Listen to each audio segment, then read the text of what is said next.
on, Peter, or don't. It's got quite a lot of fresh chilli in it. Old Swan Fire Station in Liverpool. It's 9 p.m. and Red Watch are beginning their night shift. Peter Huff is firefighter, driver, and tonight, cook.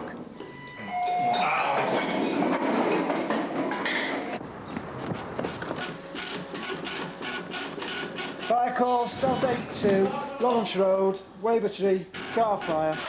Let's go. Old Swan is the busiest station in the Merseyside area. It receives more than 4,000 emergency calls every year. People need to be interrupted in the middle of it, huh?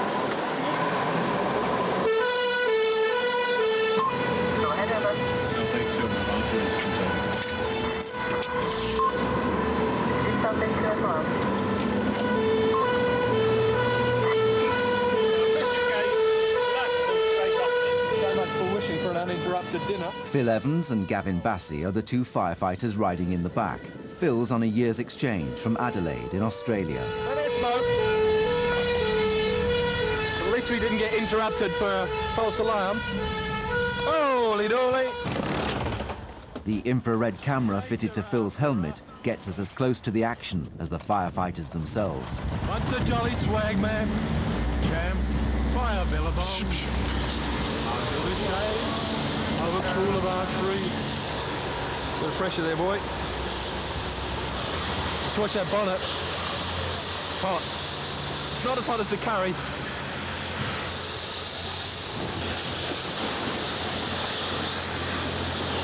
Oh, sunroof's still going. The sunroof. Red Watch's sub-officer is Alan Jones. We're normally guaranteed at least one car fire every tour of duty.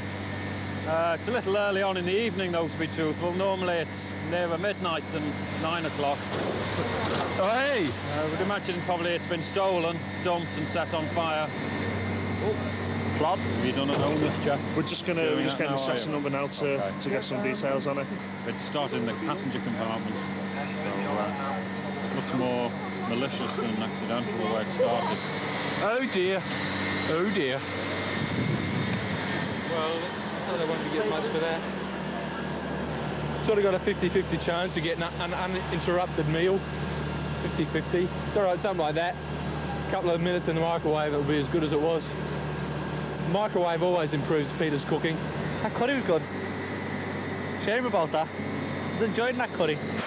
2 miles down the road on the edge of Liverpool city centre, White Watch's officer in charge, Gary Hollis, is responding to his first 999 call of the evening. We've got a smell of toxic fumes in a house.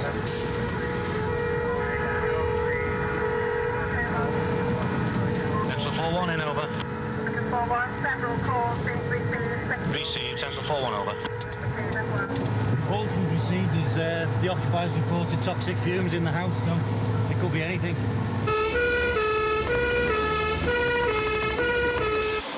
like a strong smell of wood. Like Evo stick glue. It's like that. When it gets real cold, it happens. I've complained to the landlord, there's done nothing. He's just leaving. That's my elbow down. That's my elbow down, one minute. Gary and his team must assess if the fumes are dangerous. The worst smell seems to be coming from the cellar beneath the flat. You all right, Gary? Okay. The old Slim Fast's working. You reckon? Yeah, I couldn't get in there before. There's no containers, nothing down there, it's not wet. None of your joists have been sprayed.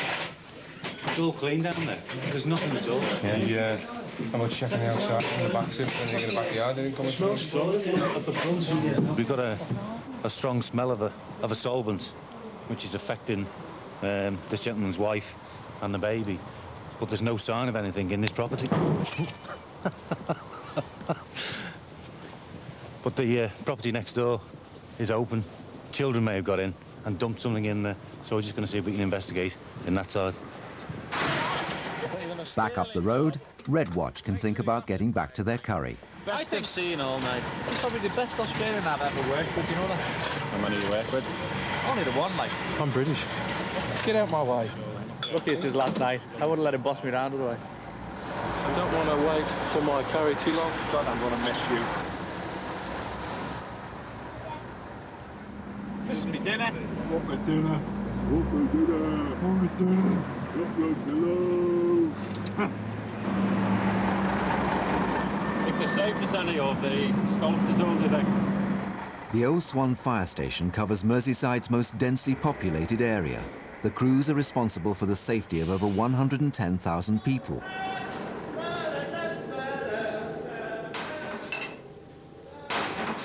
Feel like a dinner lady. Although Peter's curry has made it back onto the table, Red Watch must still be ready to go at a moment's notice. White Watch still haven't found the source of what may be toxic fumes. Landlord's come out and he doesn't want to know, so after tonight I just got fed up and said like on fire and There's not a problem with ringing us, and we'll do what we can for you. Somewhere about the Rottweiler. It's not hungry, it's just at the zoo. They've discovered the house next door is derelict. Gary's second-in-command, ex-paratrooper John Graves, is going to check the back garden for clues. The back of the premises is completely secure, and there's no smell of anything. The kids try and get in, I just chased them. The floor's completely gone in there. Nothing in there. Might as well come out.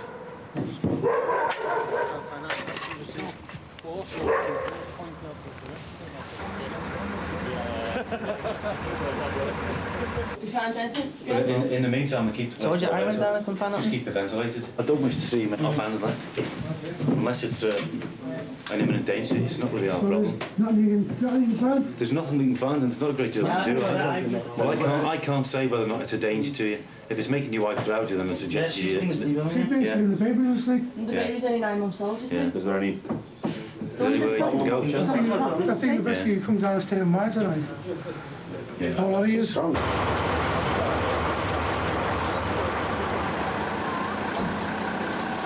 This is Gary's first tour of duty back on the front line after 7 years in the Fire Prevention Office. I've been on days for a very long time. With a dicky knee, and used it as an excuse for being a porky person. So for the last 4 weeks I've cut down on my alcohol intake, increased my exercise. Time to tell. Only 3 chins now.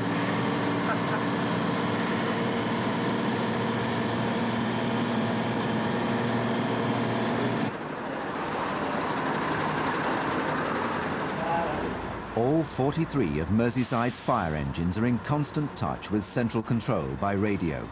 At all times, control must know where every engine is and what it's doing. Oh yeah, Central 4-1's back. Thanks, bye. But up the road at Old Swan, there seems to be a hiccup with the tracking system. They've lost the fire engine, says all stations. Please check if appliance E494 UKF is on your station. If so, contact central staffing. We'll have a little look, have a look in the telly room. I'll look in the toilet. Has this happened before? Not here, no. So I don't really lose them, I know they are, you know. But mate, some people are careless, I suppose. How many are there out there? Where? Hang on a sec. There's still 2. They've lost about 8 now and they've never got them back. I think they got sold to Iraq, actually. But we're not sure.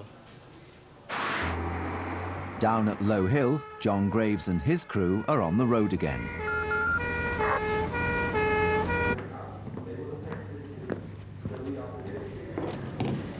This is one of the privileges of rank. Poor little cherubs on the pump are out fighting fires, and I don't have to go. And no sugar, it's fattening. John's been called in to help the 2 crews based in the city centre. They've asked for backup as they fight a warehouse fire. We're having trouble gaining access to the front section, so Station Officer Dempsey, the officer in charge, asked me to come round this side and investigate. We've seen the smoke was coming out at this side of the building. We gained access, and now we've sent the breathing apparatus crew there, the lads up the BA sets on. They're checking the rear part of the building. Keith? You all right? Keith, what's the site? What, please? Station Officer Eric Dempsey is in charge of deciding strategy. How far in can you get?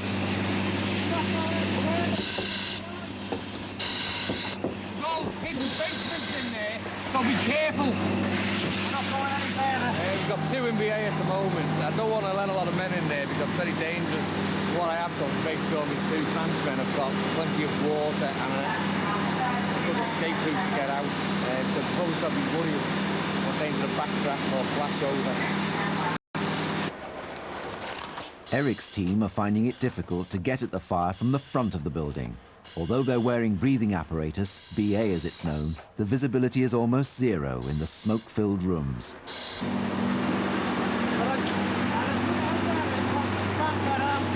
Yeah.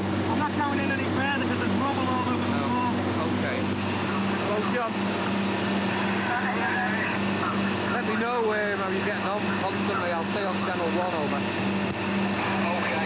Eric, I've set up a BA anti-control point this side with my crew in. It's still burning somewhere in the middle and we're not quite sure exactly what's burning. So another crew's gone in there to try and sort it out. John has sent a second 2-man team in from the back of the building. Stay near the wall. I'll keep it low as we get closer. The breathing apparatus teams wear compressed air cylinders, similar to those worn by deep-sea divers. The harder they work, the sooner they'll need new cylinders. What I am going to do is clear the whole building as soon as I put the fire out, just to make sure that there's nobody in there. It's always a worry. John Graves, can you hear me? Yeah, have you got through the fire yet? What, your BA men have got through to my BA men? And Donnelly are doing this side of the building at the moment. Have you got any other BA crews doing a sweep? Over. Yeah, I have. I've got a BA crew doing a sweep on the first floor.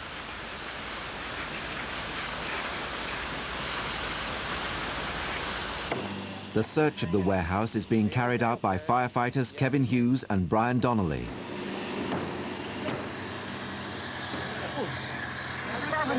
Many parties in there. Just full of needles and got to be careful where you walk. Drug addicts rather than tramps, is it? Yeah, it's druggies, isn't it? You can see the place is just full of coke cans and lager and stuff. And human deposits. And human waste. Back at Old Swan, a call has come in reporting fire in a changing room at a nearby park.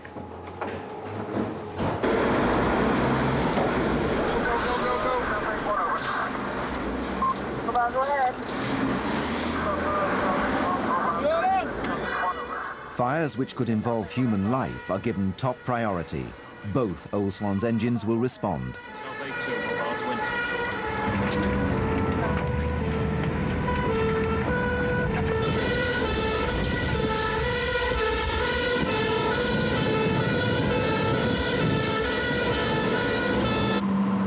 Under blue light conditions and happy for traffic to get out the way, but they don't always.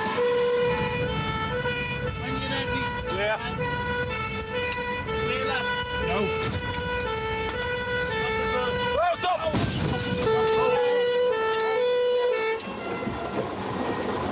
Is he all right? Yeah. He stopped and then he carried on. South 82 over. South 82 unable to proceed due to road traffic accident. Request the attendance of ambulance and police. South 82 over. The crew of the first engine, the ladder as it's known, have been unable to find any sign of fire at the changing rooms and are returning to the scene of the road accident. You on your way to a job? Yeah, okay. I think the ladder's come back. Yeah, the ladder's back. Okay, we've got an ambulance on route for these good people. Okay. Stopped at the lights and then just decided all of a sudden, I don't know. He come from down there, like come through. I slowed down for the junction, right, and I could see him coming through, and I had the light standing at the junction. Yeah. And I was expecting him to slow down. Yeah. But I went through to the gap, and I knew he was behind me, so I thought, well... He slowed down at the actual traffic light, as if he was letting me through, and then all of a sudden, as he got near him, he zoomed up and hit us. Couldn't get out of his way. He seemed to slow down, and then he took off. Yeah. I'll leave it. On emergency calls, the fire brigade are allowed to treat red lights as give way signs. But Peter could be prosecuted if the police believe his driving was in any way dangerous. Were you the driver of the demonstrator fire engine J252 KWM at the time of the accident? I was.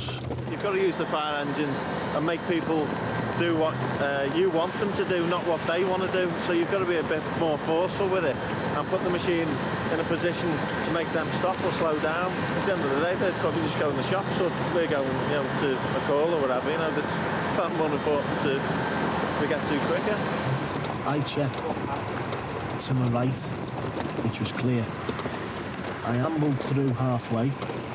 There was a car on the left, which slowed down.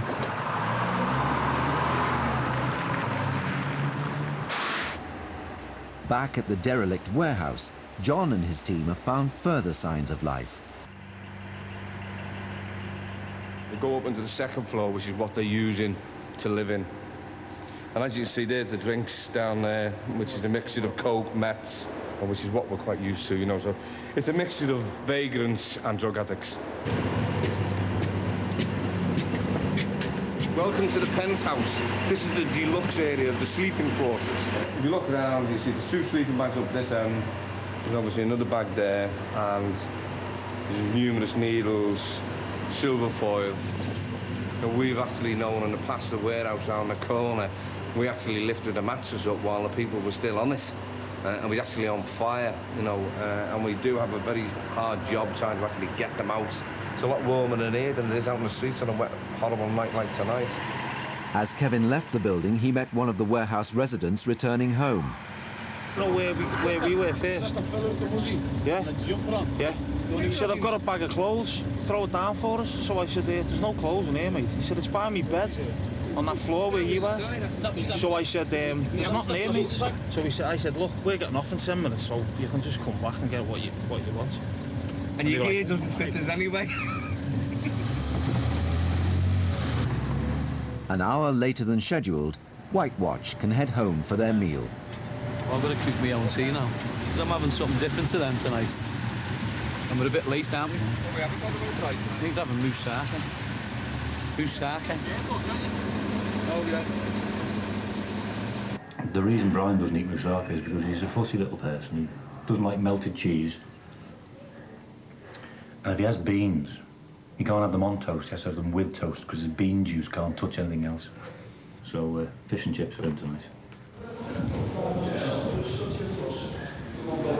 Dinner's wrecked. See this? That's my dinner. Why are you eating with the others? Because I'll be tempted to eat something that's not very good for me. Very fattening. So I hide out the way and eat this. Nice. Who made this, Dave? Paul. Don't be laughing. Like me.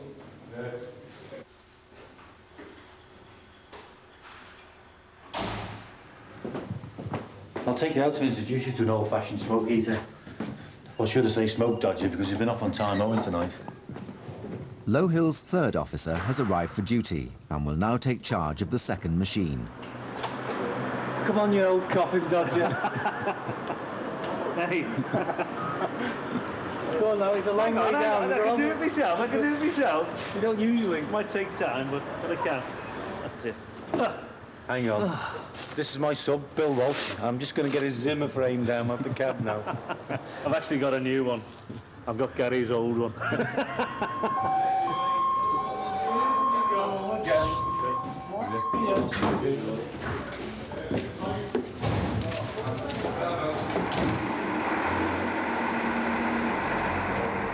White Watch have been called to another fire. It's at a busy Chinese restaurant less than 100 yards from the warehouse fire they've just put out.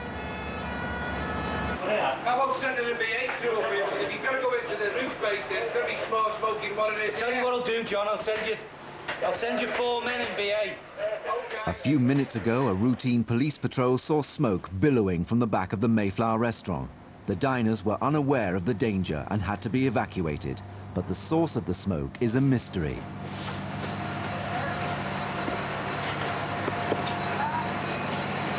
go on the second floor. First. When you go to first, keep over to the left-hand side. Go on the first floor, yeah? First floor. Okay. 8 firefighters wearing breathing apparatus are going into the restaurant to try to find out where the smoke is coming from. No yard at the back. No yard at the back of the cabinet. Well, I mean, it must put onto it somewhere.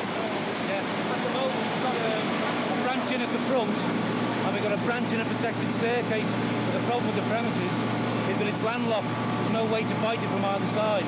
So we've got to work our way in slowly. First priority is to stop it spreading. You go with Peter. Go with Peter on the machine. Meet me round there, and I'll bring one of these round. Gary's hoping to find another way in at the back of the building. No, hold on, not here. Right, I'm going to take a machine round the back because of the way the building is. We can't get it from here. So can you take me round? An hour after responding to what turned out to be a hoax call, Peter and the old Swan crew can return to the station for a debrief about the road accident. Prepared to slow down. Slowed down at the light. Yeah. As we got. That was to let the ladder through that. Yeah, that's right. And then as the ladder went through, we then took off again. We actually had stopped, and he ran into you. Clients returning to Old Swan now and not available. South 8 to 1.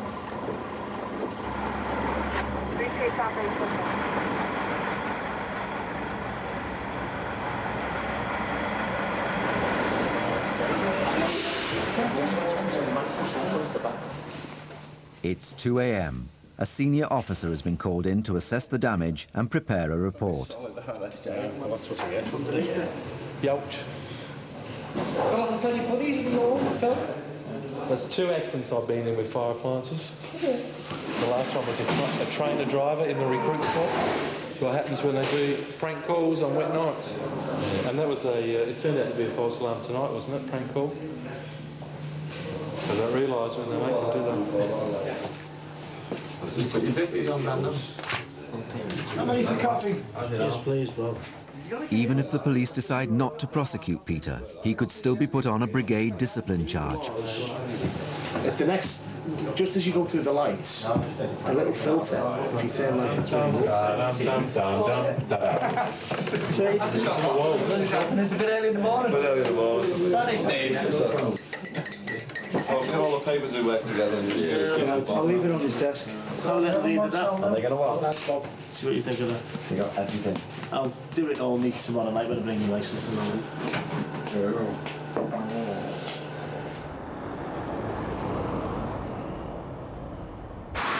I was going to break through that roof there. Back at the Mayflower, Gary's still searching for the cause of the smoke. Through the back. No.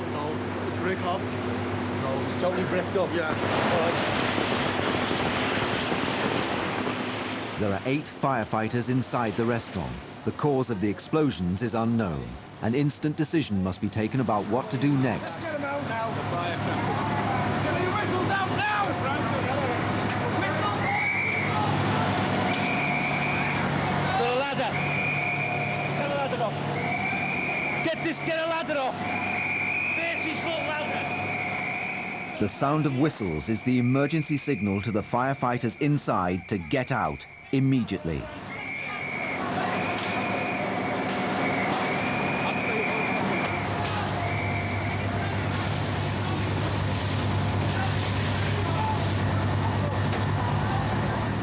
The sudden burst of flames out of the first floor windows is known to firefighters as a flashover. The contents of the room have become so hot, they've reached the point of spontaneous combustion.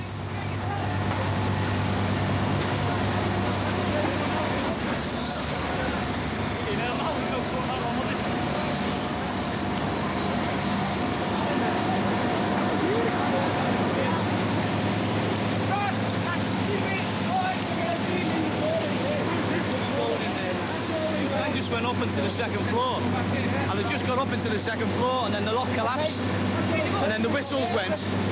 So as soon as the whistles go, you come out.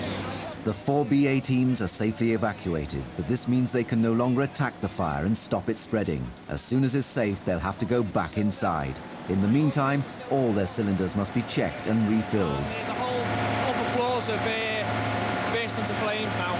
So we brought all the BA men out for safety, and we're hitting it from defence basic tactic now from outside. Just stand back a bit, it might knock you. Lead pump 7, that's a 310. Confirm lead pump 7, over. As the 7th engine is called in, Gary will brief senior officers, who now take over all charge.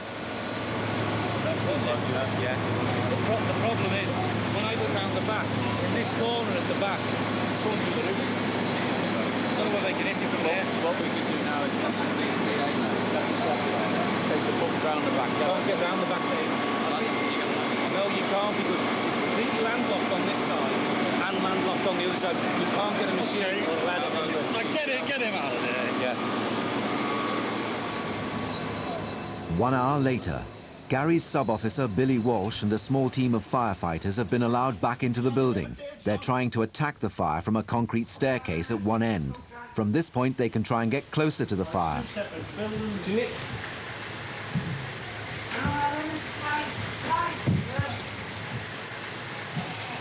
What we've got, John.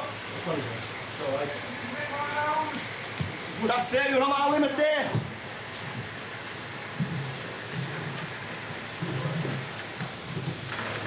Okay, John.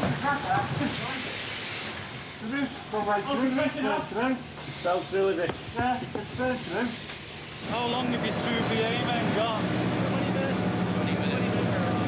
I'll go and get them out. Get them out. Get them out. And let's sort out the water that's happening. As the fire continues, the risks to the firefighters attacking the blaze inside are increasing. The alternative is a more defensive approach from outside. Billy? Yeah? The boss wants you all out. Wants everyone out?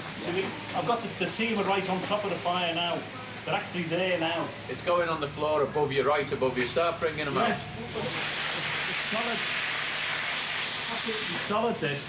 We can work from here. Stay on the staircase. Billy, your BA men are not to move up this staircase. Keep your BA men on this staircase, because it's going above you. What have we got left, John? If we keep this going here, do you want to have just a quick look up there? Yeah. And if you can get this lamp working again, I'll get a team to relieve you. 2 hours later, the fire's coming under control, but the smoke is still a major problem. We just started to work our way in because we can vent the premises to the roof using the hydraulic platform. We've got a team of 4 men on the second floor, and a team of 2 men with a junior officer on the first floor, and they're trying to work their way in. But obviously, because of the length of time the fire's been burning, we're concerned for their safety as well. So we're trying to vent the premises and get some light in there so they can work their way in. But Billy's gone back in without breathing apparatus. Oh, Gary, listen, I'm on the second floor. I need to get a short exit up here. I'm trying to get contact with somebody. 2 men in BA, second floor. There's 4 coming in, 2 to the second floor. Right. Don't really need him on the first floor unless it's to relieve the team that's in there. You do, but it's to get Billy Woods out. Billy Woods? They're in without BA. Billy's on the second floor. I've just been up into clear. What he wants, he just wants to gain an access into that roof space, and it's sorted then, alright?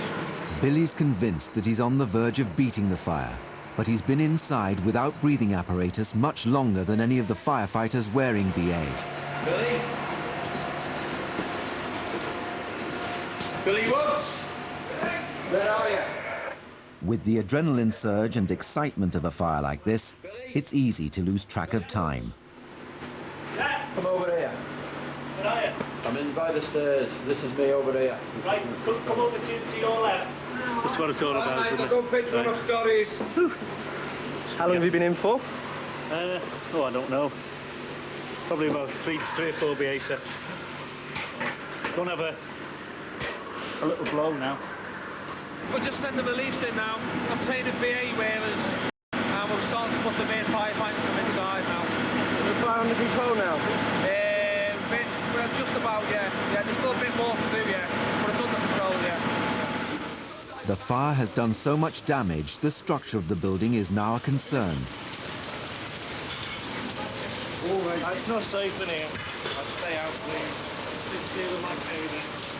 The fire's finally out. As the last BA teams emerge from the upper floors, Billy has made his exit into the fresh air. You were in without BA, so I went in to look for you. You know, the engine control officer, at the end of the day, it's his responsibility. No one out here knew where you were. Honestly, we had fellas coming up the second floor on a ladder, and we had to have a jet on to bring them down. It was coming out the window, and we didn't know where you were. White Watch have been on the fire ground for 4 hours. Let's go, Will. All right, go see that. Thank you, mate. Yeah, come back to it. That's it.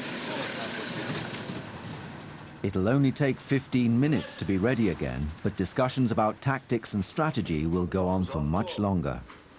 4 Sue's back, but I don't think we're going to be available for 7 minutes.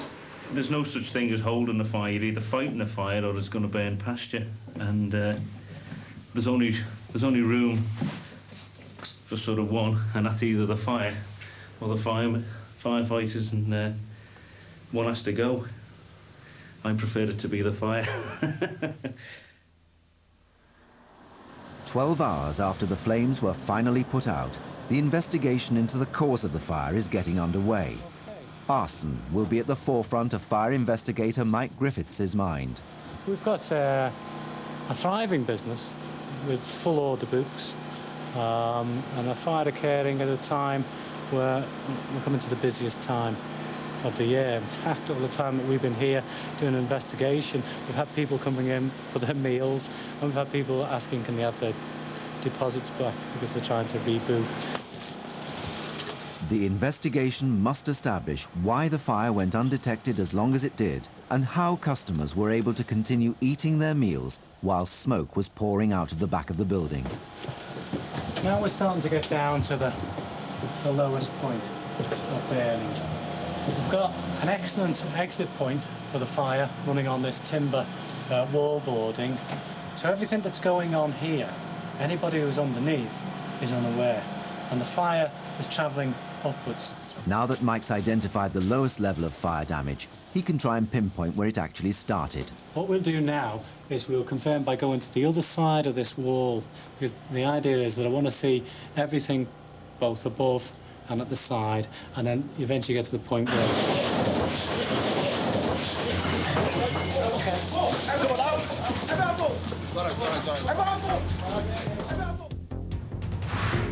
No one was hurt when the ceiling of the Mayflower collapsed. When the investigation resumed, the fire was traced to an electrical fault in a hand dryer in the men's lavatory. The missing fire engine was eventually found. It hadn't been sold to Iraq, but was being serviced at the brigade workshops. Mr. and Mrs. Hughes were not seriously injured when their car collided with the Swan fire engine. They are, however, suing the fire brigade for the damage. The police decided not to prosecute Peter. He's since been cleared by an internal fire brigade inquiry.